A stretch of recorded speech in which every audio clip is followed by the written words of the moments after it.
哎哟，反正今朝好好要讲吃发言，但是脚浪向啥出来子根骨头，为啥烧个么子个？哪办啊？总是熬上熬着。这个地方是吧？哎，疼吗？不疼。万一这个是骨头上长东西，你早期发现呢，就做核磁共振。那你看看呢，会不会长东西呢？这个你不做检查，谁敢保证啊？做也几百块让你，一般靠语言辅助，工资靠账户为零，那还办？整个人啊觉得啥？东大家玉石黄金。哎，小戴姐你又来了，你看看这么子还在叫动的。我先测一下，这个是 18K 的呀。哎呀，我一直以为你是钯金的嘞。铂金还没有 18K 值钱，18K 是75%的黄金，而铂金是另一种贵金属，不可同日而语。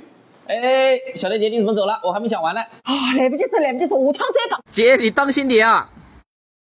重的是共振的地方单子，竟然手指搿趟点人辣海等，来心脏扑通扑通扑通扑通扑通。我是共振做法，肚子上上传在医生电脑上，还是冲得去看结果。脚用力用多了，它有点增生，绝大部分人是不会有问题的。哦哟，黑得我也是，你来这个哪搞门啊，用不到个哪救啊？你自己都不知道是原来就这样的，还是昨天突然出现的？你让我来给你确定，我哪确定得了？